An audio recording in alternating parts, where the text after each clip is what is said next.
Hello guys, welcome back to our stories और happy December to all of you. आज की जो हमारी स्टोरी है वो हिमाचल से आती है। हिमाचल प्रदेश, पहाड़ों का देश, जहाँ हर मोड़ पे एक नई खूबसूरती मिलती है। दिन में यह जगह जन्नत लगती है, पर रात को जब अंधेरा गहरा हो और सड़कें सुनसान हो तो ये पहाड़ियाँ कुछ और ही कहानी सुनाती हैं। ये कहानी है एक ऐसी सीनिक रोड ड्राइव की, पर नाइटमेयर में बदल गई। ये वो कहानी है जब कुछ लोगों को पता चला कि हिमाचल के रोड में सिर्फ खूबसूरती नहीं, कुछ और भी रहता है। मेरा नाम अर्जुन है। मैं एक टिपिकल मेट्रो सिटी में रहता हूँ। 2025 की बात है, जब मेरी फैमिली ने डिसाइड किया कि हम एक फैमिली ट्रिप पर जाएंगे हिमाचल। मेरे साथ थे मेरे पेरेंट्स, मेरा छोटा कज़न निखिल जो कि 17 साल का था, अंकल और आंटी। हमारा प्लान था कि हम अंकल के काम से पहले हमीरपुर जाएंगे, फिर आगे एक्सप्लोर करेंगे। एवरीथिंग वॉज प्लान परफेक्टली, या एटलीस्ट हमने ऐसा ही सोचा था। हमीरपुर में हमारा काम एक्सपेक्टेशन से ज़्यादा हो गया। मीटिंग ज़्यादा चली, फिर विदाई। ये सब करते करते रात के 12 बज गए थे। हमें एक छोटे से टाउन में जाना था जहाँ अंकल की मौसी रहती थी। डिस्टेंस ज़्यादा नहीं था, केवल 50 से 60 किलोमीटर। नॉर्मल कंडीशन में यहाँ कोई 1 घंटे में पहुँच जाता, पर यह नॉर्मल कंडीशन नहीं थी। रात के 12 बजे हिमाचल के पहाड़ी रोड में हम लोग, मेरी मम्मी थोड़ी वरिड थी। उन्होंने अंकल से कहा कि क्या हम कल सुबह नहीं निकल सकते, पर अंकल कॉन्फिडेंट थे। उन्होंने ये रूट पहले भी ट्रैवल किया था और उन्हें लगता था कि रात में ट्रैफिक भी नहीं होगा और जल्दी पहुंच जाएंगे वो लोग। और अब हम कार में सेटल हुए। अंकल आगे थे और आंटी भी पीछे। मैं, मम्मी और मेरा कज़न निखिल बैठे थे। कार स्टार्ट हुई और हम हमीरपुर से निकले अंधेरे में। पहले कुछ घंटे अच्छे थे, रोड भी ठीक ठाक थी, लाइट भी अच्छी थी, तो कह सकते हैं कि रोड भी ठीक ठाक ही था। पर जैसे जैसे हम आगे बढ़ते गए, सिविलाइजेशन कम होती गई। पेड़ ज़्यादा आने लगे और सिर्फ कार की हेडलाइट ही लाइट सोर्स थी वहाँ पर। और दोनों तरफ डेंस फॉरेस्ट दिख रहे थे हमें। और सच बात बताऊँ तो ये फॉरेस्ट भी कुछ साफ नहीं दिख रहे थे मुझे।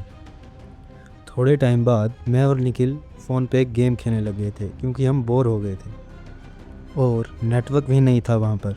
मैसेज थोड़े लेट जा रहे थे।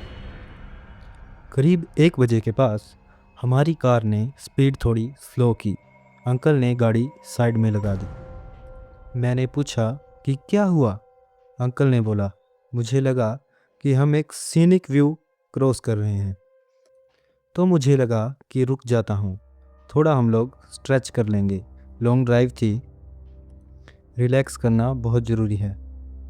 हम यहाँ उतरे और सच में ये बहुत अच्छी जगह थी, या एटलीस्ट हमें अंधेरे में तो ऐसा ही लग रहा था।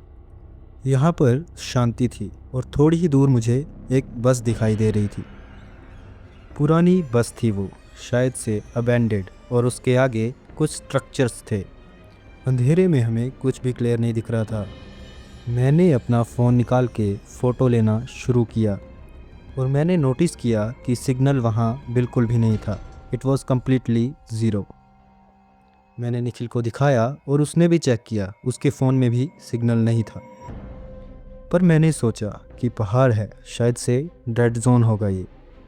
हम लोग दोबारा से कार में बैठ गए और आगे बढ़ने लगे। रोड अब और भी नैरो हो गई थी। एक अजीब सी फीलिंग आ रही थी कि कुछ ठीक नहीं था, पर मैंने अपने दिल को समझाया कि रात का टाइम है, इसलिए तुझे ये फील हो रहा है। 20 मिनट ड्राइव करने के बाद अंकल ने फिर से कार स्लो की और इस बार मेरी सांसें रुक गई। हम फिर से उसी जगह थे, वही क्लियरिंग, वही बस, वही स्ट्रक्चर, बिल्कुल वही जगह जहाँ से हम निकले थे।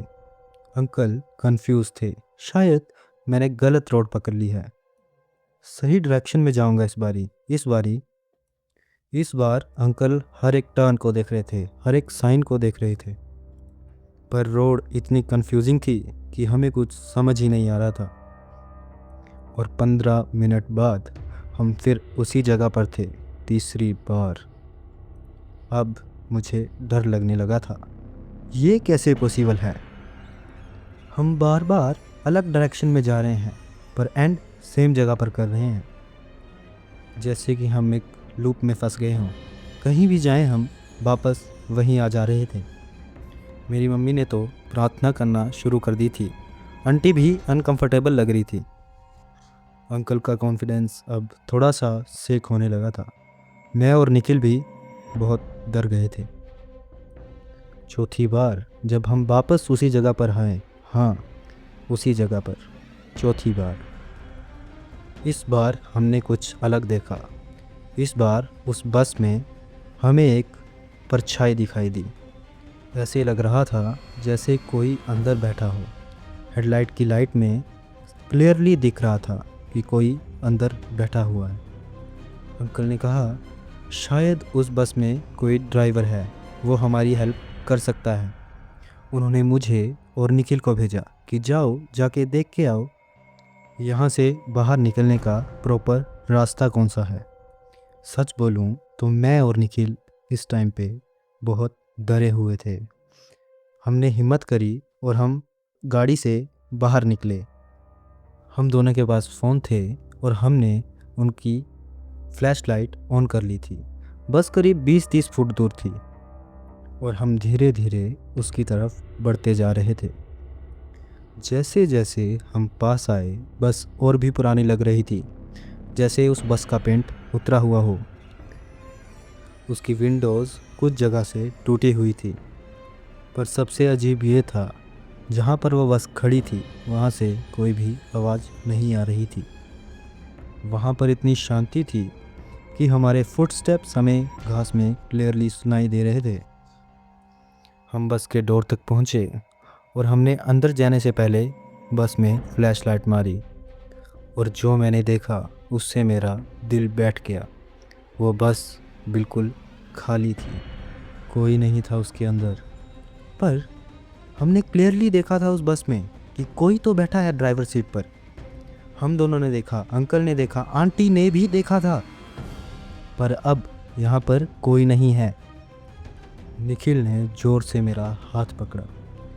मैं भी डर गया था, पर मैं बड़ा था इसलिए मैंने अपने डर पे कंट्रोल रखा।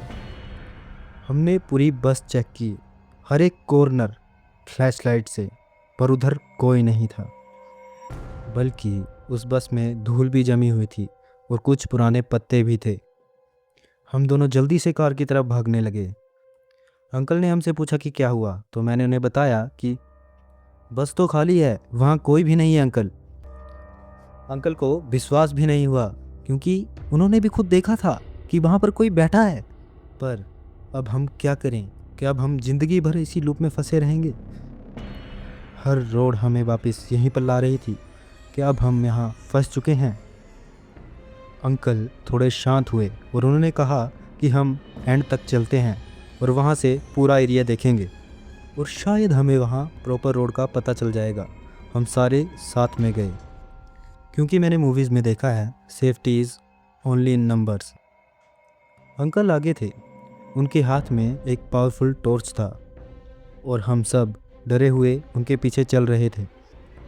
जैसे जैसे हम उस क्लियरिंग के एंड तक बढ़े, मुझे एक अजीब सी स्मेल आने लगी थी। कुछ जल रहा था वहाँ पर।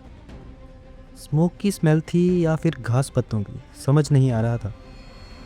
मैंने सोचा कि ये एक कैंप फायर है और यहाँ इस थॉट से मैं बहुत खुश हो गया था।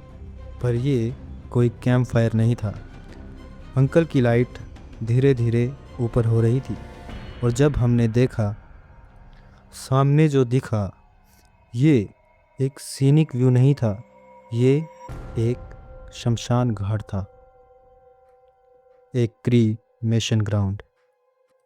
वहाँ बीच में किसी का क्रीमेशन हुआ था रिसेंटली, बहुत रिसेंटली, क्योंकि बॉडी की आउटलाइन अभी भी विजिबल थी, क्योंकि स्मोक अभी भी आ रहा था वहाँ से। उस क्रीमेशन साइट पर अभी भी और प्लेटफॉर्म्स थे, कुछ में धूल थी और कुछ अभी भी खाली थे। पर सब जगह वो एरी फीलिंग्स थी, जैसे वहाँ डेथ की प्रेजेंस हो। मेरी मम्मी चिल्ला गई, आंटी भी चिल्ला गई। अंकल ने बोला, सब जल्दी जल्दी गाड़ी की तरफ भागो। हम सब लोग वहाँ से भागे और मैंने तो डर कर पीछे भी नहीं देखा। यहाँ से हमें निकलना होगा, मेरे दिमाग में बार बार यही बात आए जा रही थी। अंकल ने कार स्टार्ट की और किसी डायरेक्शन की चिंता नहीं की। अंकल ने एक्सीलेटर दबाया और कार सीधा भगा दी। वो कहीं नहीं रुके और उन्होंने पीछे भी नहीं देखा। वो बस चलते गए और चलते गए। और अजीब सी बात, इस बार हमारी रोड चेंज हो गई थी। हम उस लूप से बाहर आ गए थे। ऐसा लग रहा था वहाँ कुछ था जो हमें वहाँ पे रोक के रखने की कोशिश कर रहा था, और अब हमें उसने जाने दिया। करीब 2 घंटे बाद या उससे ज़्यादा हम अपनी डेस्टिनेशन पर पहुँचे, अंकल की मासी का घर। सुबह होने में अभी भी टाइम था, पर हम सभी लोग इतने थके हुए थे और डरे हुए थे कि किसी को भी सोने का मन नहीं कर रहा था। मौसी जी बुजुर्ग थी, करीब 70 के आसपास होंगी वो। बहुत काम और कंपोज थी वो। जब हमने उन्हें अपनी कहानी सुनाई, उस लूप के बारे में, उस बस के बारे में, उस क्रीमेशन ग्राउंड के बारे में, उन्होंने बिल्कुल नॉर्मली सुना इस चीज़ को, जैसे कि सब उनके लिए एक रूटीन हो। उन्होंने हमें बताया कि हिमाचल में पहाड़ी एरिया में ये चीज़ अनकॉमन नहीं है। कुछ जगह ऐसी होती हैं जो रात को एक्टिव हो जाती हैं। शमशान घाट तो एक ऐसी जगह होती है जहाँ एनर्जी बहुत ज़्यादा स्ट्रॉन्ग होती है। जो आत्माएं क्रीमेटेड होती हैं वो कुछ वहीं रह जाती हैं, स्पेशली अगर क्रीमेशन प्रॉपर तरीके से ना हुआ हो। वो आवाज़ें जो हमने नहीं सुनी थी, वो फिगर्स जिसमें हम फंस गए थे, वो लूप, ये सब उस जगह की, उस एंटिटी की ट्रिक्स थी। शायद वो चाहती थी कि हम वहीं रुक जाएं, हम उनका साथ दें, या शायद और भी ज़्यादा डरावनी चीज़ होने वाली थी वहाँ पे। या वो चाहती थी शायद वो हमारे साथ कार में बैठ जाए और हम उसको अपने साथ वहाँ से बाहर ले आएं। मौसी जी ने यह भी कहा कि शायद तुमने सही ये किया कि तुम उस बस में ज़्यादा देर नहीं टिके, उस बस से भाग आए, और अगर हम वहाँ कुछ एक्सप्लोर करते तो कॉन्सिक्वेंसेस कुछ ज़्यादा खतरनाक हो सकते थे। पर मैं फिर भी डरा हुआ था, क्योंकि मैं और निखिल उस बस के अंदर गए थे। और मौसी जी ने कहा कि जब हमने क्रीमेशन ग्राउंड को देखा था तो हम तुरंत वहाँ से भाग गए थे। ये भी हमने सही किया था। कुछ जगह पर रात को रुकना नहीं चाहिए, बस वहाँ से जाना चाहिए। अंकल ने पूछा कि हमारे साथ वैसा क्यों हुआ। मौसी जी ने कहा कि जब कोई एंटिटी किसी को रोकना चाहती है तो वो उस प्लेस को रिप्लेस कर सकती है। जो जगह अलग दिखती है वो सब एक ही जगह ले जाते हैं हमें, और टाइम भी स्लो हो जाता है। पर तुम्हें लगता है कि बहुत टाइम हो गया है, पर कुछ टाइम नहीं बीता होता है उधर। पर उल्टा तुम्हें लगता है कि 15 मिनट हुए हैं, पर 1 घंटा बीत गया होता है उधर। हमारे सिग्नल भी इसीलिए गए थे वहाँ पर। वो जगह सुपर नेचुरल एक्टिविटी से भरी हुई थी। ऐसी जगह पर सिग्नल चले जाते हैं और बैटरीज ड्रेन हो जाती हैं। हम अगले 2 दिन उस टाउन में रुके, पर मेरा, निखिल का और पूरी फैमिली का मूड ख़राब था। वो रात जो हमने देखी थी, जो एक्सपीरियंस करा था, वो हम कभी नहीं भूलेंगे। हिमाचल एक बहुत ही ब्यूटीफुल जगह है, और इस कहानी के बाद मैं हिमाचल को कभी नहीं भूलूँगा।